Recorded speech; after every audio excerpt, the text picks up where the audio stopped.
What is going on, you guys? My name is Rayge, and we are back today with Marvel Strike Force's newest blog post here, featuring the new Avengers, but as well as a quick update in regards to an event that's specifically tied to it. So hold back on investing in them just yet, because there is actually a milestone that they've outlined. So I really like the respect here because of the fact that they're giving players a chance and a heads up, obviously, that there is actually a featured special event rewarding players for investing in this new team, being called Meet the New Recruits. But as well, as you can see, it is actually going to allow us the opportunity, if you haven't built up the Thing and Agent Coulson, being older, dated, slotted characters, we're going to be able to capitalize on some points there. So you can see players are essentially getting points for a couple of things: unlocking the new characters being Ronin, Mockingbird, and Tigra, but also additionally we're going to get progress for leveling them up and ranking them up. So honestly, it's just double dipping and taking advantage of points that we can take for obviously building this team for the next legendary. And again, I would only encourage you guys to do this if you have,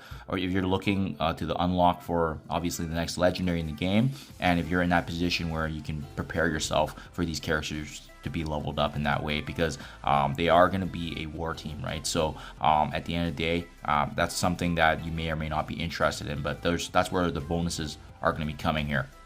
So you can see here, there's going to be additional bonuses if they're at 4, 6, and 7 yellow stars. So obviously that's a big factor as well. I think Agent Coulson and the Thing are a lot of players will likely have them built up if they previously unlocked them before. But the other 3 are brand new, so we're going to be taking advantage of that.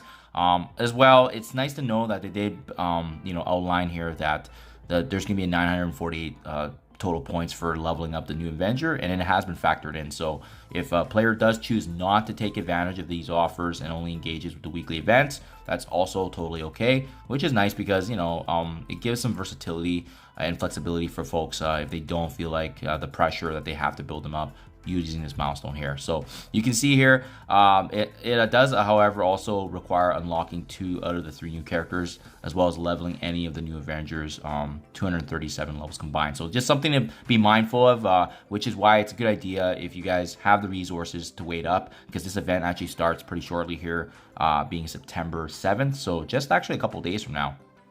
And then, in addition to that, there's going to be additional rewards if we're ranking up these new Avengers. So that's kind of what they're outlining there and giving us a heads up on that. So updated kits are also available, but what I really like is this is going to give us a nice sneak peek in regards to not just what's upcoming, but kind of their kit kind of tells us exactly what they're going to be doing in terms of damage, but as well even what to look forward to in the next legendary unlock. So for example, with them being a war team, we know that in the next trial event, there likely will be another benefit similar to what we saw with Black Cat's trial event, is that there likely will be war buffs active, as they are a war team as well, and a lot of their benefits do come from war. So I do like that aspect, giving us a sneak peek there. I like Tigra's kit as well because she does a lot of damage. She's going to have a lot of piercing and bleeds, and providing support as well. And you can see in war specifically, she's gaining additional evasion, immunity, and safeguard. So good to know, because in the future that means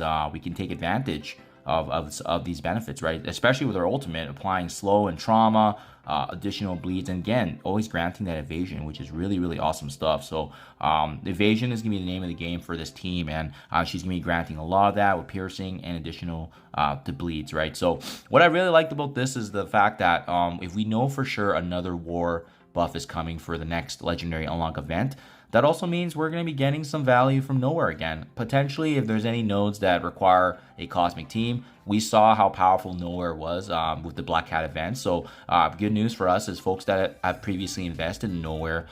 Yes, they're unfortunately a pretty war exclusive team, but I mean, good to know that in the future, maybe there might be some value to take advantage of that, especially if we know that the war buffs are going to be active for likely the next legendary event. So Ronin, a little bit different from Tigra, more focused on the damage aspect, obviously with piercing, but as well, he does a lot of chain attacks. He can clear revives from the primary target, so I like that. Also applying trauma, we're going to be seeing that in the war aspect, obviously. And I do like the fact that he also has additional blinds too if needed. And it's kind of confusing, but he does have synergy with Black Widow here. But remember, Black Widow is not a new Avenger, right? There's just some synergies because of the MCU and giving respect, but I like the fact that he does provide supportive capabilities, additional speed up. So this is going to be a quick team, and they're going to be kind of synergizing off of those evasions, those bleeds, piercing, right? So a Mockingbird, another strong addition too. She's basically the supportive character role. So and you guys are curious, she's going to be providing heals, additional supportive buffs, clearing negative effects from the new Avengers, and the synergy with S.H.I.E.L.D., which I really like. There's also going to be stealth being granted, which is really, really cool. What she's going to be granting in war buffs is going to be the additional energy, immunity. So I do like that aspect, that supportive extra, as well as clearing bleed. And bleed can be one of the more detrimental debuffs if you don't get rid of it. Even with her ultimate ability, being able to flip negatives, being able to spread positive buffs. And as well, I like her notable addition of actually summoning a shield medic too to support, add additional capabilities, right? Healing is really, really big. So I like the fact that in war specifically, she's also going to be applying a lot of buffs that you see here that you wouldn't typically see, like defense up, death proof, especially to the summon minions, but as well being able to reduce the speed bar from the enemies too. That's big. And flipping taunt. So that's going to be fun stuff for sure. I love the synergy that she will have. Obviously, she's going to be usable too, even outside of this new Avengers team because of that synergy with S.H.I.E.L.D. Thing has received a lot of buffs too. I mean, not as much at the end of the day as Coulson, but I do like the fact that he's going to be doing some really, really good damage in war, being able to flip, having bonus attacks. He's going to be a strong character to have for sure.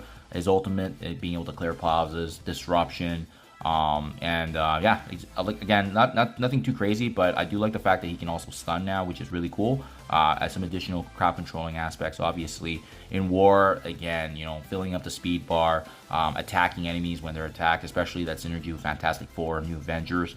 And if there's additional, you know, bio protectors that we're up against, he's also can have that opportunity to clear charges. So that's kind of cool. In addition to the uptick in damage, Coulson receiving a lot of good love, right? I mean, his base health 200%, base armor 150. Like, he's gotten definitely the bigger rework for sure. And what I love about him is he was already a strong character back in the day when the meta did come to fruition, but now being able to transfer pauses from primary to all the non-shield allies, obviously he still has that synergy, clearing pauses from enemies, applying slow heal block. I mean, he's gonna be a monster on war. I absolutely love that. Offense up to all the fellow shield new Avenger allies, clearing positive effects, defense down, taunt, disruption, calling allies for attacks. I mean, he's going to be doing some much needed damage as a controller. And I love that aspect that they've kind of revitalized him. And like I said, he's become a beast with all the reworks. In war, getting that raw 40% HP boost. Shield allies getting HP boost. Immunity, you name it, right? So this team is looking scary, guys. I think they're going to be a really, really scary team in war. But as well, knowing for the next Legendary Unlock that the war buffs will likely be active. And that's something to look forward to. And again, taking advantage of the investments we already made, especially in the Nowhere team for the Black Cat trial. So yeah, I'll keep you guys up to date. But again, if you are planning to bring up this team, hold back on that until the event starts live, and then we can at least double dip on the benefits and take advantage. Thank you as always. I'll keep you guys updated as I receive anything here to go, and I'll catch you guys in the next one.